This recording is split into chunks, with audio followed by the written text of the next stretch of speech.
Welcome to edu Karnataka. So ಇಲ್ಲಿ ನೀವೆಲ್ಲರೂ ಕೂಡ 29ನೇ ತಾರೀಕು SSLC ಸೋಷಿಯಲ್ ಸೈನ್ಸ್ ಎಕ್ಸಾಮ್ ನ ಬರೀತಾ ಇದ್ದೀರಾ. ಸೊ ಆ ಒಂದು ಎಕ್ಸಾಮ್ ನ ಬರೀತಾ ಇರುವಂತಹ ಎಲ್ಲಾ ವಿದ್ಯಾರ್ಥಿಗಳಿಗೂ ಕೂಡ ಈ ಒಂದು ವಿಡಿಯೋ ತುಂಬಾ ಇಂಪಾರ್ಟೆಂಟ್ ಮತ್ತೆ ತುಂಬಾನೇ ಯೂಸ್ಫುಲ್ ಆಗುತ್ತೆ. ಯಾಕಂದ್ರೆ ಇಲ್ಲಿ ತುಂಬಾ ಜನ ವಿದ್ಯಾರ್ಥಿಗಳಿಗೆ ಕನ್ಫ್ಯೂಷನ್ ಆಗ್ತಾ ಇರುತ್ತೆ, ಆದ್ರೆ ಸ್ವಲ್ಪ ಟಫ್ ಆಗ್ತಾ ಇರುತ್ತೆ. ಸೊ ಯಾಕಂದ್ರೆ ಆಯಾ ಚಾಪ್ಟರ್ ಪ್ರತಿಯೊಂದು ಕ್ವಶನ್ ಸ್ವಲ್ಪ ಓದ್ತಾ ಕೊಂಡಿರೋಕೆ ಆಗ್ತಾ ಇರಲ್ಲ, ಸೊ ನೆನಪು ಇಟ್ಕೊಳ್ಳೋದಕ್ಕೆ ಸೊ ಆಗ್ತಾ ಇರಲ್ಲ. ಸೊ ಅದಕ್ಕೋಸ್ಕರ ಇಲ್ಲಿ ಏನ್ ಮಾಡಿದ್ದಾರೆ ಅಂದ್ರೆ, ಸೊ ಯಾವುದೇ ಕ್ವಶನ್ ಕೇಳಿದ್ರು ಆ ಒಂದು ಚಾಪ್ಟರ್ ಇಂದ ಯಾವುದೇ ಒಂದು ಕ್ವಶನ್ ಕೇಳಿದ್ರು ಕೂಡ ನೀವು ಒಂದೇ ಆನ್ಸರ್ ನ ಬರೀಬಹುದು. ಸೊ ಅಷ್ಟು ಬರೆದ್ರು ಕೂಡ ನಿಮಗೆ ಫುಲ್ ಮಾರ್ಕ್ಸ್ ಸಿಗುತ್ತೆ. ಸೊ ಯಾವ ರೀತಿ ಬರೀಬೇಕು, ಸೊ ಯಾವ ಆನ್ಸರ್ ನ ಬರೀಬೇಕು, ಸೊ ಯಾವ್ಯಾವ ಚಾಪ್ಟರ್ ಇಂದ ಏನೇನು ಕ್ವಶನ್ಗಳು ಬರುತ್ತೆ, ಸೊ ಏನೋ ಆನ್ಸರ್ ಬರೀಬಹುದು ಅನ್ನೋದನ್ನ ಸೊ ಈ ಒಂದು ವಿಡಿಯೋದಲ್ಲಿ ಡೀಟೇಲ್ ಆಗಿ ನೋಡೋಣ. ಮತ್ತೆ ಈ ಒಂದು ವಿಡಿಯೋನ ಎಲ್ಲಾ SSLC ವಿದ್ಯಾರ್ಥಿಗಳಿಗೆ ಶೇರ್ ಮಾಡಿ, ಸೊ ಪ್ರತಿಯೊಬ್ಬರಿಗೂ ಕೂಡ ಹೆಲ್ಪ್ ಆಗಲಿ. ಮತ್ತೆ ನೀವೇನಾದ್ರೂ ಇನ್ನೂ ಕೂಡ ಚಾನಲ್ಗೆ ಸಬ್ಸ್ಕ್ರೈಬ್ ಆಗಿಲ್ಲ ಅಂದ್ರೆ ದಯವಿಟ್ಟು ಪ್ರತಿಯೊಬ್ಬರು ಕೂಡ ಚಾನಲ್ಗೆ ಸಬ್ಸ್ಕ್ರೈಬ್ ಆಗಿ, ನಿಮಗೆ ಇದೇ ರೀತಿ ಎಕ್ಸಾಮ್ ಎಂಡ್ ಆಗೋವರೆಗೂ ಕೂಡ ಸೊ ನೋಟ್ಸ್ ಆಗಿರ್ಬೋದು, ಮಾಡಲ್ ಕ್ವಶನ್ ಪೇಪರ್ ಆಗಿರ್ಬೋದು, ಪ್ರತಿಯೊಂದು ಕೂಡ ನಿಮಗೆ ಇಲ್ಲಿ ಸಿಗ್ತಾ ಇರುತ್ತೆ. ಸೊ ಪ್ರತಿಯೊಬ್ಬರು ಕೂಡ ಈಗಲೇ ಸಬ್ಸ್ಕ್ರೈಬ್ ಮಾಡ್ಕೊಳ್ಳಿ. ಸೊ ಇಲ್ಲಿ ಮೊದಲ ಕ್ವಶನ್ ನೋಡಬಹುದು, ಬ್ಯಾಂಕ್ ನಿರ್ವಹಿಸುವ ಕಾರ್ಯಗಳು ಯಾವುದು. ಸೊ ಈ ಒಂದು ಕ್ವಶನ್ ಕೇಳಿದ್ರು ಕೂಡ ಸೊ ಇಲ್ಲಿ ಸೈಡ್ ಗೆ ಆನ್ಸರ್ ಇದೆ ನೋಡಿ. ಸೊ ಇದೇ ಒಂದು ಆನ್ಸರ್ ನ ಬರೀಬೇಕು. ಸೊ ಇದಾದ್ಮೇಲೆ ಇಲ್ಲಿ ನೋಡಬಹುದು, ಬ್ಯಾಂಕ್ ವಿಭಿನ್ನ ಕಾರ್ಯಗಳನ್ನು ನಿರ್ವಹಿಸದೆ ಸಮರ್ಥಿಸಿರಿ. ಬ್ಯಾಂಕ್ ಸಲ್ಲಿಸುವ ಸೇವೆಗಳು ಯಾವುದು. ಬ್ಯಾಂಕ್ ವಿಭಿನ್ನ ಸೇವೆಗಳನ್ನ ನೀಡುತ್ತದೆ, ಸಮರ್ಥಿಸಿ. ಬ್ಯಾಂಕ್ ಖಾತೆ ತೆರೆಯುವುದರಿಂದಾಗುವ ಅನುಕೂಲಗಳು ಯಾವುವು. ಬ್ಯಾಂಕ್ ನ ಗುಣಲಕ್ಷಣಗಳು ಯಾವುದು. ಸೊ ಈ ಒಂದು ಎಲ್ಲಾ ಪ್ರಶ್ನೆಗಳನ್ನು ಕೂಡ ಕೇಳಿದಾಗ ಈ ಒಂದು ಆನ್ಸರ್ ಬರೆದ್ರು ಕೂಡ ನಿಮಗೆ ಫುಲ್ ಮಾರ್ಕ್ಸ್ ಸಿಗುತ್ತೆ. ಸೊ ಪ್ರತಿಯೊಬ್ಬರು ಕೂಡ ಇದನ್ನ ಕರೆಕ್ಟ್ ಆಗಿ ನೆನ್ಪಿಟ್ಕೊಳ್ಳಿ. ಸೊ ನಿಮಗೆ ಬೇರೆ ಏನು ಕೂಡ ಕನ್ಫ್ಯೂಷನ್ಸ್ ಆಗಲ್ಲ.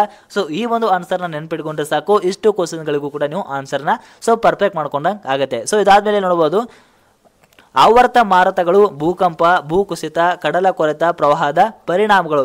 ಸೊ ಇಲ್ಲಿ ಆವರ್ತ ಮಾರುತಗಳ ಪರಿಣಾಮಗಳು ಅಂತಲೂ ಕೇಳಬಹುದು, ಭೂಕಂಪ ಪರಿಣಾಮಗಳು ಅಂತಲೂ ಕೇಳಬಹುದು, ಮತ್ತೆ ಭೂಕುಸಿತ, ಕಡಲ ಕೊರೆತ, ಸೊ ಇದರದ್ದು ಮತ್ತೆ ಪ್ರವಾಹ, ಸೊ ಇದರದ್ದು ಪರಿಣಾಮಗಳು ಏನು ಅಂತ ಕೇಳಿದಾಗ ಸೊ ಇಲ್ಲಿ ಸೈಡ್ಗೆ ನೋಡ್ತಾ ಇರ್ಬೋದು. ಸೊ ಈ ಒಂದು ಆನ್ಸರ್ ನ ಬರೆದ್ರು ಕೂಡ ನಿಮಗೆ ಫುಲ್ ಮಾರ್ಕ್ಸ್ ಸಿಗುತ್ತೆ. ಪ್ರತಿಯೊಬ್ಬರು ಕೂಡ ಸೊ ಇದನ್ನ ನೆನ್ಪಿಟ್ಕೊಳ್ಳಿ. ಮತ್ತೆ ಇಲ್ಲಿ ನೋಡಬಹುದು, ಪ್ರವಾಹ, ಭೂಕಂಪ, ಭೂಕುಸಿತ, ಕಡಲ ಕೊರೆತ, ಆವರ್ತ ಮಾರುತಗಳಿಂದ ಮಾನವನ ಬದುಕು ಅಸ್ತವ್ಯಸ್ತಗೊಳ್ಳುವುದು. ಈ ಹೇಳಿಕೆನ ಸಮರ್ಥಿಸಿ. ಸೊ ಇದಕ್ಕೆ ಕೂಡ ಇದೇ ಆನ್ಸರ್ ಕರೆಕ್ಟ್ ಆಗಿರುತ್ತೆ. ಸೊ ಇದಾದ್ಮೇಲೆ ಪ್ರವಾಹ, ಭೂಕಂಪ, ಭೂಕುಸಿತ, ಕಡಲ ಕೊರೆತ, ಆವರ್ತ ಮಾರುತಗಳಿಂದ ಮಾನವನ ಬದುಕು ಅಸ್ತವ್ಯಸ್ತಗೊಳ್ಳುವುದು ಹೇಗೆ. ಸೊ ಇದಕ್ಕೆ ಇದು ಕರೆಕ್ಟ್ ಆಗಿರುವಂತ ಆನ್ಸರ್ ಆಗಿರುತ್ತೆ. ಸೊ ಇಲ್ಲಿ ನೋಡಬಹುದು, ಮತ್ತೆ ಪ್ರವಾಹ, ಭೂಕಂಪ, ಭೂಕುಸಿತ, ಕಡಲ ಕೊರೆತ, ಆವರ್ತ ಮಾರುತಗಳು ಒಂದು ನೈಸರ್ಗಿಕ ವಿಪತ್ತು ಹೇಗೆ ಅಂತ ಸೊ ಕೇಳಿದ್ರು ಕೂಡ ಇದೇ ಒಂದು ಆನ್ಸರ್ ನ ಬರೀಬೇಕು. ಸೊ ಇದಾದ್ಮೇಲೆ ಭಯೋತ್ಪಾದನೆಯ ಪರಿಣಾಮಗಳನ್ನ ತಿಳಿಸಿ ಅಂತ ಕೂಡ ಕೇಳಿದ್ರು, ಇದೇ ಆನ್ಸರ್ ಬರೀಬೇಕು. ಇದಾದ ನಂತರ ಭಯೋತ್ಪಾದನೆಯ ದೇಶದ ಅಭಿವೃದ್ಧಿಯ ಮೇಲೆ ನಕಾರಾತ್ಮಕ ಪರಿಣಾಮ ಬೀರುತ್ತದೆ ಹೇಗೆ. ಈ ಹೇಳಿಕೆಯನ್ನು ಸಮರ್ಥಿಸಿ ಅಂತ ಸೊ 3 ಮಾರ್ಕ್ಸ್ಗೆ ನಿಮಗೆ ಕೇಳುವಂತ ಚಾನ್ಸಸ್ ತುಂಬಾ ಇರುತ್ತೆ. ಸೊ ಈ ಒಂದು ಎಲ್ಲಾ ಕ್ವಶನ್ಸ್ ಗಳನ್ನು ಕೇಳಿದ್ರು ಕೂಡ ಇದೇ ಒಂದು ಆನ್ಸರ್ ನ ನೀವು ಬರೆದ್ರು ಫುಲ್ ಮಾರ್ಕ್ಸ್ ನಿಮಗೆ ಸಿಗುತ್ತೆ. ಸೊ ಪ್ರತಿಯೊಬ್ಬರು ಕೂಡ ಇಷ್ಟು ಪಾಯಿಂಟ್ಸ್ ಗಳನ್ನ ನೆನಪಿಟ್ಕೊಂಡ್ರೆ ಸೊ ಇಷ್ಟೆಲ್ಲಾ ಆನ್ಸರ್ ಗಳಿಗೆ ಅಂದ್ರೆ ಇಷ್ಟೆಲ್ಲಾ ಕ್ವಶನ್ಸ್ ಗಳಿಗೆ ನೀವು ಆನ್ಸರ್ ನ ಪರ್ಫೆಕ್ಟ್ ಮಾಡ್ಕೊಂಡಂಗೆ ಆಗುತ್ತೆ. ಸೊ ಇದಾದ್ಮೇಲೆ ಆವರ್ತ ಮಾರುತಗಳು, ಭೂಕಂಪ, ಭೂಕುಸಿತ, ಕಡಲ ಕೊರೆತ, ಪ್ರವಾಹಗಳು ಉಂಟಾದಾಗ ಕೈಗೊಳ್ಳಬಹುದಾದ ಪರಿಹಾರ ಕ್ರಮಗಳು ಯಾವುದು. ಸೊ ಯಾವೆಲ್ಲ ಪರಿಹಾರ ಕ್ರಮಗಳನ್ನ ಕೈಗೊಳ್ಳಬೇಕು ಅಂತ ಕೇಳಿದ್ರು ಕೂಡ ಸೊ ಇಲ್ಲಿ ನೋಡಬಹುದು ಸೈಡ್ಗೆ ಈ ರೀತಿ ಪಾಯಿಂಟ್ಸ್ ನೆನ್ಪಿಟ್ಕೊಳ್ಳಿ. ಸೊ ಪ್ರತಿಯೊಬ್ಬರು ಕೂಡ ಇದಕ್ಕೆ ಫುಲ್ ಮಾರ್ಕ್ಸ್ ನಿಮಗೆ ಸಿಗುತ್ತೆ, ಈ ಒಂದು ಪಾಯಿಂಟ್ಸ್ ಗಳನ್ನ ನೆನ್ಪಿಟ್ಕೊಳ್ಳಿ. ಸೊ ಇದಾದ್ಮೇಲೆ ನೈಸರ್ಗಿಕ ವಿಪತ್ತುಗಳು ಉಂಟಾದಾಗ ಕೈಗೊಳ್ಳಬೇಕಾದ ಪರಿಹಾರ ಕ್ರಮಗಳೇನು ಅಂತ ಕೇಳ್ತಾರೆ.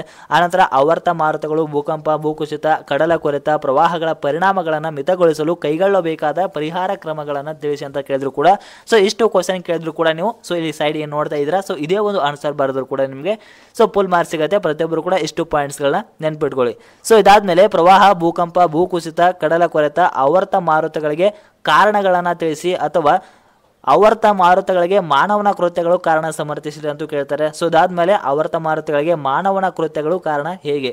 ಸೊ 2 ಅಥವಾ 3 ಅಂಕಕ್ಕೆ ನಿಮಗೆ ಕ್ವಶನ್ ಕೇಳಬಹುದು. ಸೊ ಇಷ್ಟು ಸೈಡ್ಗೆ ನೋಡ್ತಾ ಇರುವಂತ ಈ ಪಾಯಿಂಟ್ಸ್ ಗಳನ್ನ ನೆನ್ಪಿಟ್ಕೊಂಡ್ರೆ ಸಾಕು, ಆರಾಮಾಗಿ ನೀವು ಕೂಡ 2 ರಿಂದ 3 ಮಾರ್ಕ್ಸ್ ಆರಾಮಾಗಿ ಪಡ್ಕೋಬಹುದು. ಇಷ್ಟು ಪಾಯಿಂಟ್ಸ್ ಗಳನ್ನ ಸೊ ನೀವು ನೆನ್ಪಿಟ್ಕೊಳ್ಳಬೇಕು.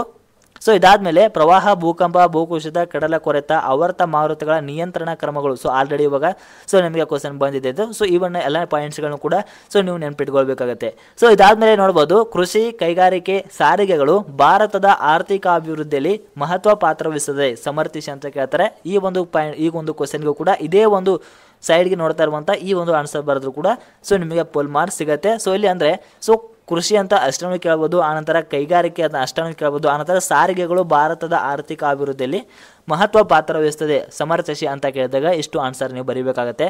ಸೊ ಇದಾದ ನಂತರ ನೋಡಬಹುದು, ಒಂದು ದೇಶದ ಆರ್ಥಿಕ ಅಭಿವೃದ್ಧಿಯಲ್ಲಿ ಕೃಷಿ, ಕೈಗಾರಿಕೆ, ಸಾರಿಗೆಗಳು ಹೇಗೆ ಸಹಾಯಕವಾಗಿವೆ ಅಥವಾ ಆರ್ಥಿಕ ಅಭಿವೃದ್ಧಿಯಲ್ಲಿ ಉದ್ಯಮಿಯ ಪಾತ್ರವೇನು. ಆರ್ಥಿಕ ಅಭಿವೃದ್ಧಿಯಲ್ಲಿ ಉದ್ಯಮಿಯ ಪಾತ್ರ ಮಹತ್ವದಾಗಿದೆ, ಈ ಹೇಳಿಕೆಯನ್ನು ವಿಮರ್ಶಿಸಿ ಅಂತ ಕೇಳ್ತಾರೆ. ಅಥವಾ ಉದ್ಯಮಿ ಅಥವಾ ಉದ್ಯಮಗಾರಿಕೆ ಗ್ರಾಮೀಣಾಭಿವೃದ್ಧಿ, ಸಾರ್ವಜನಿಕ ಹಣಕಾಸಿನ, ಖನಿಜ ಸಂಪನ್ಮೂಲಗಳು, ಶಕ್ತಿ ಸಂಪನ್ಮೂಲಗಳ ಪ್ರಾಮುಖ್ಯತೆ ಅಥವಾ ಮಹತ್ವ, ಅನುಕೂಲಗಳ ಇಷ್ಟೆಲ್ಲ ಕ್ವಶನ್ ಕೇಳಿದ್ರು ಕೂಡ ಇದೇ ಒಂದು ಆನ್ಸರ್ನ ಬರೀಬೇಕು. ಮತ್ತೆ ಒಂದು ದೇಶದ ಆರ್ಥಿಕ ಅಭಿವೃದ್ಧಿಗೆ ಶಕ್ತಿ ಸಂಪನ್ಮೂಲಗಳ ಅತ್ಯಗತ್ಯ ಹೇಗೆ? ಸೊ ಈ ಒಂದು ಕ್ವಶನ್ಗೂ ಕೂಡ ಸೊ ಇಲ್ಲಿ ಈ ಒಂದು ಪಾಯಿಂಟ್ಸ್ ನೆನಪಿಟ್ಕೊಂಡ್ರೆ ಸಾಕು. ಸೊ ಇಲ್ಲಿ 5 ಕ್ವಶನ್ ಇಲ್ಲ. ಸೊ ಇಲ್ಲಿ ಏನು ನಿಮಗೆ ಅಥವಾ ಈ ಬಾರ್ ರೂಪದಲ್ಲಿ ಹಿಂಗೆ ಕೊಟ್ಟಿದ್ದಾರೆ. ಸೊ ಈ ಒಂದೇ ಒಂದು ಕ್ವಶನ್ ಕೇಳಿದ್ರು ಕೂಡ 2 ಅಥವಾ ನಿಮಗೆ 3 ಮಾರ್ಕ್ಸ್ಗೆ ನಿಮಗೆ ಕೇಳುವಂಥ ಚಾನ್ಸಸ್ ಇರುತ್ತೆ. ಪ್ರತಿಯೊಬ್ಬರು ಕೂಡ ಇಷ್ಟು ಪಾಯಿಂಟ್ಸ್ಗಳನ್ನ ಸೊ ನೀವು ಬೈಹೆಟ್ ಮಾಡಲೇಬೇಕು.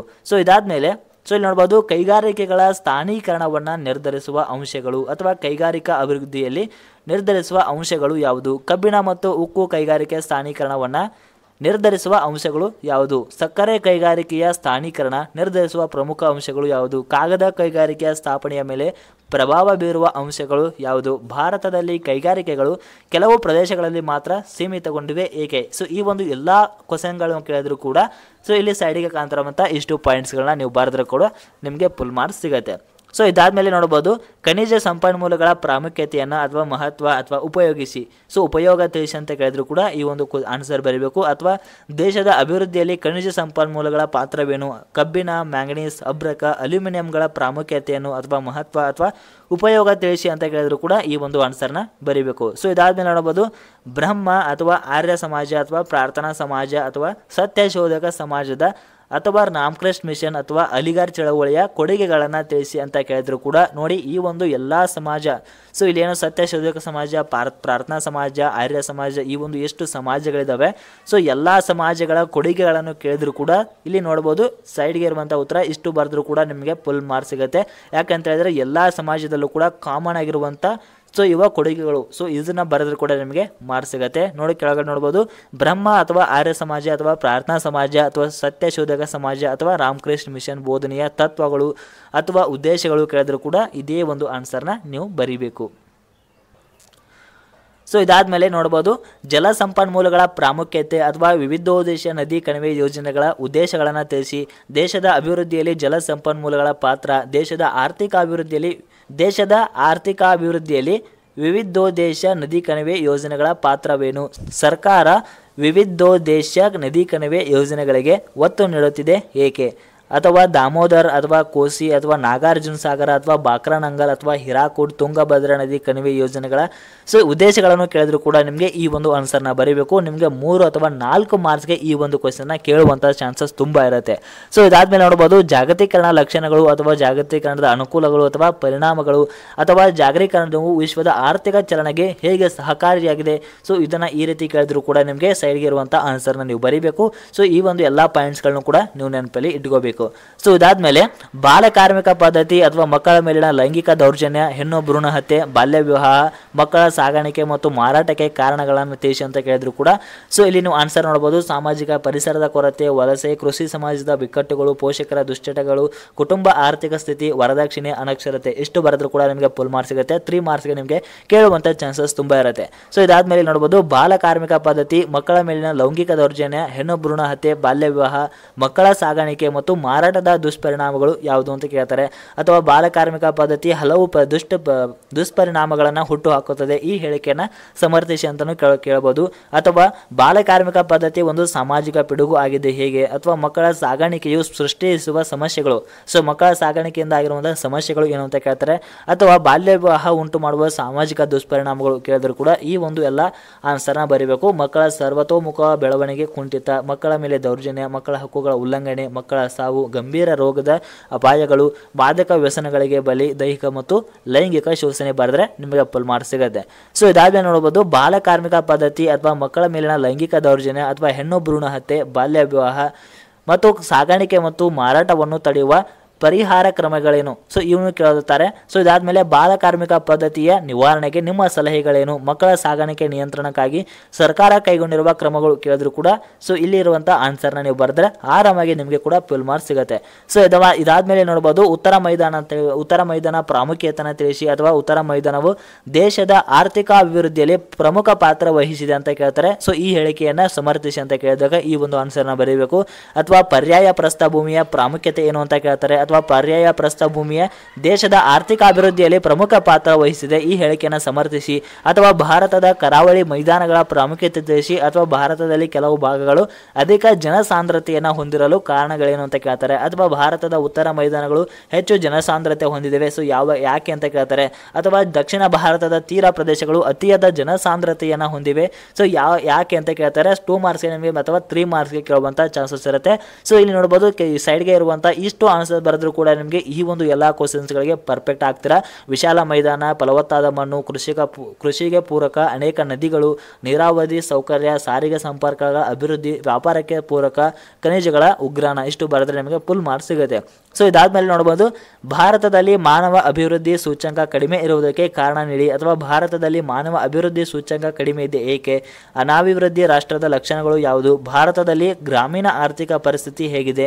ಭಾರತದಲ್ಲಿ ಜನಸಂಖ್ಯಾ ಬೆಳವಣಿಗೆಯ ಪರಿಣಾಮಗಳನ್ನು ವಿವರಿಸಿ. ಭಾರತದಲ್ಲಿ ಶೀಘ್ರಗತಿಯ ಜನಸಂಖ್ಯಾ ಬೆಳವಣಿಗೆಯು ಹಲವು ಸಮಸ್ಯೆಗಳಿಗೆ ಮೂಲವಾಗಿದೆ. ಈ ಹೇಳಿಕೆಯನ್ನು ಸಮರ್ಥಿಸಿ ಅಥವಾ ಹೇಗೆ ಅಂತ ಕೇಳ್ತಾರೆ. ಸೊ ಇದಾದ್ಮೇಲೆ ಶೀಘ್ರಗತಿಯಿಂದ ಜನಸಂಖ್ಯಾ ಬೆಳವಣಿಗೆಯು ನಿಧಾನಗತಿಯ ಆರ್ಥಿಕ ಅಭಿವೃದ್ಧಿಗೆ ಹೇಗೆ ಕಾರಣವಾಗಿದೆ ಅಂತ ಕೇಳಬಹುದು. ಅಥವಾ ಸ್ವಾತಂತ್ರ್ಯ ನಂತರ ಭಾರತ ಎದುರಿಸುತ್ತಿರುವ ಸಮಸ್ಯೆಗಳು ಅಂತ ಕೇಳ್ತಾರೆ. ಅಥವಾ ತೃತೀಯ ಜಗತ್ತಿನ ರಾಷ್ಟ್ರಗಳು ಎದುರಿಸುತ್ತಿರುವ ಕಂದು ಕೊರತೆಗಳನ್ನು ಅಥವಾ ಸಮಸ್ಯೆಗಳು ಏನು ಅಂತ ಕೇಳಿದಾಗ ಇಷ್ಟು ಪಾಯಿಂಟ್ಸ್ ನೀವು ಬರೆದ್ರು ಕೂಡ ಆರಾಮಾಗಿ ನಿಮಗೆ ಮಾರ್ಕ್ಸ್ ಸಿಗುತ್ತೆ. ಬಡತನ, ನಿರುದ್ಯೋಗ, ಕಡಿಮೆ ತಲಾವರಮಾನ, ಮೂಲ ಸೌಕರ್ಯಗಳ ಕೊರತೆ, ಕೃಷಿ ಹಿಂದುಳಿಕೆ, ನಶಿಸುತ್ತಿರುವ ಗೃಹ ಮತ್ತು ಸಣ್ಣ ಕೈಗಾರಿಕೆಗಳು. ಸೊ ಇದಾದ್ಮೇಲೆ ನೋಡಬಹುದು ವಿಶ್ವ ವ್ಯಾಪಾರ ಸಂಘಟನೆ ಅಥವಾ ವಿಶ್ವ ಬ್ಯಾಂಕ್ ಅಥವಾ ಅಂತಾರಾಷ್ಟ್ರೀಯ ಹಣಕಾಸು ನಿಧಿ ಕಾರ್ಯಗಳು.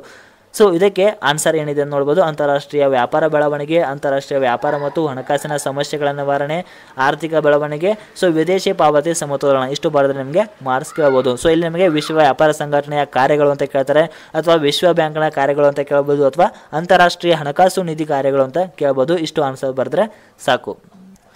ಸೊ ಇದಾದ್ಮೇಲೆ ನೋಡಬಹುದು ಪರಿಸರ ಚಳವಳಿಗಳಾದ ಚಿಪ್ಕೋ ಅಥವಾ ಅಪಿಕೋ ಅಥವಾ ಕೈಗಾ ಚಳವಳಿ ಅಥವಾ ನರ್ಮದಾ ಆಂದೋಲನ ಅಥವಾ ಕರಾವಳಿ ಕರ್ನಾಟಕ ಚಳವಳಿಗೆ ಸೊ ಕಾರಣಗಳು, ಇಷ್ಟು ಚಳವಳಿಗೆ ಕಾರಣಗಳು ಕೇಳಿದಾಗ ಅರಣ್ಯ ನಾಶ, ಪರಿಸರ ಮಾಲಿನ್ಯ, ಜೀವ ಸಂಕುಲ ನಾಶ, ಇಷ್ಟು ಬರೆದ್ರು ಕೂಡ ನಿಮಗೆ ಮಾರ್ಕ್ಸ್ ಕೊಡ್ತಾರೆ. ಸೊ ಇದಾದ್ಮೇಲೆ ಮಹಾತ್ಮ ಗಾಂಧಿ ಅಥವಾ Jawaharlal Nehru, BR Ambedkar, ball Gangadhar Tilak, Subhash Chandra Bose, so ಇವರು ಸ್ವಾತಂತ್ರ್ಯಕ್ಕಾಗಿ ಹೋರಾಡಿದರು, ಬ್ರಿಟಿಷ್ ವಿರುದ್ಧ ಹೋರಾಡಿದರು. ಸೊ ಇವ್ರ ಬಗ್ಗೆ ಕೇಳಿದಾಗ ಸೊ 1 ಮಾರ್ಕ್ಸ್ಗೆ ಕೇಳುವಂಥ ಚಾನ್ಸಸ್ ಇರುತ್ತೆ. ಸೊ ಇದನ್ನು ಅಷ್ಟು ಏನು ಇಂಪಾರ್ಟೆಂಟ್ ಅಲ್ಲ. ಸೊ ಇವರಿಗೆ ಬಗ್ಗೆ ಬರೀರಿ ಅಂತ ಬರೆದ್ರು ಕೂಡ ಸೊ ಕೇಳ್ಬೋದು, ಆರಾಮಾಗಿ ನೀವು ಬರೀಬೋದು. ಸೊ ಇದಾದ್ಮೇಲೆ ಇಲ್ಲಿ ನೋಡ್ಬೋದು ಬಾಲ ಕಾರ್ಮಿಕ ಪದ್ಧತಿ, ಹೆಣ್ಣ ಭ್ರೂಣ ಹತ್ಯೆ, ಲೈಂಗಿಕ ದೌರ್ಜನ್ಯ, ಲಿಂಗ ತಾರತಮ್ಯ, ಬಾಲ್ಯ ವಿವಾಹ, ಹಸಿವು, ಮಕ್ಕಳ ಸಾಗಾಣಿಕೆ, ಮಾರಾಟ. ಸೊ ಇದಕ್ಕೆ ಕಾರಣಗಳು ಏನು ಅಂತ ಕೇಳ್ತಾರೆ, ಅಥವಾ ದುಷ್ಪರಿಣಾಮಗಳು ಅಂತ ಏನು ಕೇಳ್ತಾರೆ, ಪರಿಹಾರಗಳು ಏನು ಅಂತ ಕೇಳ್ತಾರೆ. ಸೊ ಇಷ್ಟು ಪಾಯಿಂಟ್ಸ್ಗಳನ್ನ ನೀವು ನೆನಪಿಟ್ಕೋಬಹುದು. ನೋಡ್ಬೋದು ಇಲ್ಲಿ ಕಾರಣಗಳು ಇದೆ, ಇಲ್ಲಿ ಪರಿಣಾಮಗಳಿದ್ದಾವೆ, ಇಲ್ಲಿ ಪರಿಹಾರಗಳು. ಸೊ ಇಲ್ಲಿ ಮೇಲೆ ಕಾಣ್ತಾ ಇರ್ಬೋದು ಬಾಲ ಕಾರ್ಮಿಕ ಪದ್ಧತಿ, ಹೆಣ್ಣು ಭ್ರೂಣ ಹತ್ಯೆ, ಲೈಂಗಿಕ ದೌರ್ಜನ್ಯ, ಲಿಂಗ ತಾರತಮ್ಯ, ಈ ಒಂದು ಎಲ್ಲ ಬಾಲ್ಯ ವಿವಾಹ. ಸೊ ಇದಕ್ಕೆ ಕಾರಣಗಳು, ದುಷ್ಪರಿಣಾಮಗಳು ಮತ್ತು ಪರಿಹಾರಗಳು, ಇಷ್ಟು ಬರೆದ ಕೂಡ ನಿಮಗೆ ಮಾರ್ಕ್ಸ್ ಸಿಗುತ್ತೆ. ಸೊ ಇದಾದ್ಮೇಲೆ ನೋಡ್ಬೋದು ಜಾಗತೀಕರಣ. ಸೊ ಜಾಗತೀಕರಣ ಬಗ್ಗೆ ಕೇಳ್ತಾರೆ, ಲಕ್ಷಣಗಳು ಕೇಳಬಹುದು, ಅನುಕೂಲಗಳು ಕೇಳಬಹುದು, ಪರಿಣಾಮಗಳು ಕೇಳಬಹುದು, ಅಥವಾ ಅಡಕವಾಗಿರುವ ಅಂಶಗಳು ಕೇಳಿದಾಗ ಸೊ ಇಲ್ಲಿ ನೋಡ್ತಾ ಇರ್ಬೋದು ಉತ್ತರ ಅಂತಾರಾಷ್ಟ್ರೀಯ ವ್ಯಾಪಾರಕ್ಕೆ ಪ್ರೋತ್ಸಾಹ, ವಿದೇಶಿ ಬಂಡವಾಳ ಹೂಡಿಕೆಗೆ ಸಹಕಾರಿ, ಮುಕ್ತ ಮಾರುಕಟ್ಟೆ ಸೃಷ್ಟಿ, ಸರಕು ಸೇವೆಗಳ ಮುಕ್ತ ಸಂಚಾರ, ತಂತ್ರಜ್ಞಾನ ವಿನಿಮಯ, ಅಂತಾರಾಷ್ಟ್ರೀಯ ಸಾಮರಸ್ಯ, ಆರ್ಥಿಕ ಅಭಿವೃದ್ಧಿ, ಇಷ್ಟು ಬರೆದ್ರೆ ನಿಮಗೆ ಫುಲ್ ಮಾರ್ಕ್ಸ್ ಸಿಗುತ್ತೆ.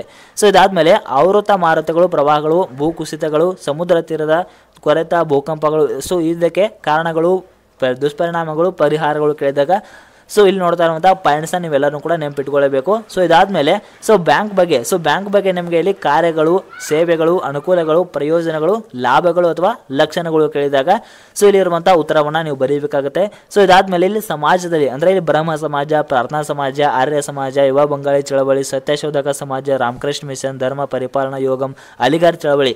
ಸೊ ಈ ಒಂದು ಎಲ್ಲ ಸಮಾಜದ ಬೋಧನೆಗಳು ಕೇಳಬಹುದು, ಅಥವಾ ಉದ್ದೇಶಗಳು ಕೇಳಬಹುದು, ದೃಷ್ಟಿಕೋನಗಳು ಕೇಳಬಹುದು, ಮುಖ್ಯಾಂಶಗಳು ಅಥವಾ ಕೊಡುಗೆಗಳು ಅಥವಾ ತತ್ವಗಳು. ಸೊ ಇಷ್ಟು ಪ್ರಶ್ನೆಗಳನ್ನು ಕೇಳಿದಾಗ ಸೊ ಇಷ್ಟು ಆನ್ಸರ್ ನೀವು ಬರೆದ್ರು ಕೂಡ ನಿಮಗೆ ಫುಲ್ ಮಾರ್ಕ್ಸ್ ಸಿಗುತ್ತೆ. ಸೊ ನೋಡ್ಬೋದು ಎಷ್ಟು ಈಸಿ ಆಗಿದೆ. ಸೊ ಯಾವ ಕ್ವಶನ್ ಕೇಳಿದ್ರು ಕೂಡ ನೀವು ಇಷ್ಟು ಪಾಯಿಂಟ್ಸ್ಗಳನ್ನ ನೆನಪಿಟ್ಕೋಬಿದ್ರೆ ನೀವು ಔಟ್ನ ಮಾಡ್ಬೋದಾಗಿರುತ್ತೆ. ಸೊ ಇದಾದ್ಮೇಲೆ ನೋಡ್ಬೋದು ಕೃಷಿ ಬಗ್ಗೆ, ಕೈಗಾರಿಕೆ ಬಗ್ಗೆ, ಸಾರಿಗೆ ಮತ್ತು ಸಂಪರ್ಕ, ಸಾರ್ವಜನಿಕ ಹಣಕಾಸು, ಜಾಗತೀಕರಣ, ಗ್ರಾಮೀಣ ಅಭಿವೃದ್ಧಿ, ಸಂಪರ್ಕ, ಖನಿಜ ಮತ್ತು ಶಕ್ತಿ ಸಂಪನ್ಮೂಲ, ಉದ್ಯಮಗಾರಿಕೆ. ಸೊ ಇದರದ್ದು ಮಹತ್ವ ಅಥವಾ ಪ್ರಾಮುಖ್ಯತೆ, ಅನುಕೂಲಗಳು, ಸಹಾಯಕಾರಿ ಪಾತ್ರ. ಸೊ ಎಲ್ಲಾನು ಕೂಡ ಕೇಳಿದಾಗ ಈ ಒಂದು ಆನ್ಸರ್ನ ಬರೆದ್ರೆ ನಿಮಗೆ ಫುಲ್ ಮಾರ್ಕ್ಸ್ ಸಿಗುತ್ತೆ. ಸೊ ಇದಾದ್ಮೇಲೆ ದಾಮೋದರ ನದಿ ಕಣಿವೆ ಯೋಜನೆ ಅಥವಾ ಅಪ್ರನಂಗಲ್ ನದಿ ಕಣಿವೆ ಯೋಜನೆ ಅಥವಾ ಹಿರಾಕುಡ್ ನದಿ ಕಣಿವೆ ಯೋಜನೆ. ಸೊ ಇದ್ರ ಬಗ್ಗೆ ಉದ್ದೇಶಗಳು ಅಂತ ಕೇಳಿದ್ರು ಕೂಡ ಸೊ ಇಷ್ಟು ಪ್ರವಾಹ ನಿಯಂತ್ರಣ, ನೀರಾವರಿ ಪೂರೈಕೆ, ಜಲ ವಿದ್ಯುತ್ ಶಕ್ತಿ ಉತ್ಪಾದನೆ, ಮೀನುಗಾರಿಕೆ, ಅರಣ್ಯ ಪೋಷಣೆ, ಮಣ್ಣಿನ ಸವೆತ ತಡೆ ಇಷ್ಟು ಬರೆದ್ರು ಕೂಡ ನಿಮಗೆ ಫುಲ್ ಮಾರ್ಕ್ಸ್ ಸಿಗುತ್ತೆ. ಸೊ ಇಲ್ಲಿ ಉದ್ಯಮಗಾರಿಕೆ ಬಗ್ಗೆ ಲಕ್ಷಣಗಳು ಕೇಳಬಹುದು ಅಥವಾ ಕಾರ್ಯಗಳು ಕೇಳಬಹುದು. ಸೊ ಈ ಒಂದು ಆನ್ಸರ್ನ ನೀವು ಬರೀಬಹುದು. ಸೊ ಇದಾದ್ಮೇಲೆ ಕೈಗಾರಿಕೆ, ಕಬ್ಬಿಣ ಕೈಗಾರಿಕೆ, ಅಲ್ಯೂಮಿನಿಯಂ ಸೊ ಕೈಗಾರಿಕೆ, ಹತ್ತಿ ಬಟ್ಟೆ ಕೈಗಾರಿಕೆ, ಸಕ್ಕರೆ ಕೈಗಾರಿಕೆ, ಕಾಗದ ಕೈಗಾರಿಕೆ. ಸೊ ಇದ್ರ ಮೇಲೆ ಸಾಂಸ್ಥೀಕರಣದ ಮೇಲೆ ಪ್ರಭಾವ ಬೀರುವ ಅಂಶಗಳು ಅಂತ ಕೇಳಿದ್ರೆ ಸೊ ಈ ಒಂದು ಕಚ್ಚಾ ವಸ್ತು ಸರಬರಾಜು, ಶಕ್ತಿ ಸಂಪನ್ಮೂಲಗಳ ಪೂರೈಕೆ, ಸಾರಿಗೆ ಸಂಪರ್ಕ, ಮಾರುಕಟ್ಟೆ ಸೌಲಭ್ಯ, ಬಂಡವಾಳ, ಕಾರ್ಮಿಕರ ಪೂರೈಕೆ, ನೀರು ಪೂರೈಕೆ, ವಾಯುಗುಣ, ಸರ್ಕಾರದ ನೀತಿ. ಸೊ ಇಷ್ಟು ಬರೆದ್ರೆ ನಿಮಗೆ ಫುಲ್ ಮಾರ್ಕ್ಸ್ ಸಿಗುತ್ತೆ. ಸೊ ಇಲ್ಲಿ ನೋಡ್ಬೋದು ಎಲ್ಲ ವಿದ್ಯಾರ್ಥಿಗಳಿಗೆ ಎಷ್ಟೊಂದು ಹೆಲ್ಪ್ ಆಗುತ್ತೆ. ಸೊ ಯಾವ ಕ್ವಶನ್ ಕೇಳಿದ್ರು ತುಂಬಾ ಜನ ವಿದ್ಯಾರ್ಥಿಗಳಿಗೆ ಕನ್ಫ್ಯೂಷನ್ ಆಗುತ್ತೆ. ಸೊ ಎಷ್ಟು ಪರ್ಸನ್ಗಳಿಗೆ ಬೇರೆ ಬೇರೆ ಆನ್ಸರ್ನ ನೀವು ಸ್ಟಡಿ ಮಾಡ್ತಾ ಇರ್ತಾರೆ. ಸೊ ಅದೇನು ಕೂಡ ಅಷ್ಟು ಅವಶ್ಯಕತೆ ಇಲ್ಲ. ಈ ಒಂದು ಎಲ್ಲ ಕ್ವಶನ್ ಕೇಳಿದ್ರು ಕೂಡ ಈ ಒಂದು ಪಾಯಿಂಟ್ಸ್ಗಳನ್ನ ಬರೆದು ಕೂಡ ನಿಮಗೆ ಫುಲ್ ಮಾರ್ಕ್ಸ್ ಸಿಗುತ್ತೆ. ಸೊ ಎಲ್ಲರೂ ಕೂಡ ಇದನ್ನ ಸ್ಟಡಿ ಮಾಡಿ, ಯಾರು ಕೂಡ ಇದನ್ನ ಸೊ ತುಂಬಾ ನೆಗ್ಲೆಕ್ಟ್ ಮಾಡಕ್ಕೆ ಹೋಗ್ಬಿಡಿ. ಸೊ ಇಷ್ಟು ಪರ್ಫೆಕ್ಟ್ ಮಾಡ್ಕೊಂಡ್ರೆ ಆರಾಮಾಗಿ ಯಾವ ಕ್ವಶನ್ ಕೇಳಿದ್ರು ಕೂಡ ನೀವು ಆರಾಮಾಗಿ ಬರೀಬಹುದು. ಮತ್ತೆ ಈ ಒಂದು ವಿಡಿಯೋ ನಿಮಗೆ ಏನಾದರೂ ಹೆಲ್ಪ್ ಆಗಿದ್ರೆ ಪ್ರತಿಯೊಬ್ಬರು ಕೂಡ ಈ ಒಂದು ವಿಡಿಯೋಗೆ ಒಂದು ಲೈಕ್ನ ಕೊಡಿ. ಮತ್ತೆ ಈ ಒಂದು ವಿಡಿಯೋನ ಎಲ್ಲ ವಿದ್ಯಾರ್ಥಿಗಳಿಗೂ ಕೂಡ ಶೇರ್ ಮಾಡಿ. ಸೊ ಮತ್ತೆ ಇದೇ ಒಂದು ಚಾನಲ್ಗೆ ಸಬ್ಸ್ಕ್ರೈಬ್ ಆಗಿಲ್ಲ ಅಂದರೆ ಪ್ರತಿಯೊಬ್ಬರು ಕೂಡ ಸಬ್ಸ್ಕ್ರೈಬ್ ಆಗಿ. ಧನ್ಯವಾದಗಳು.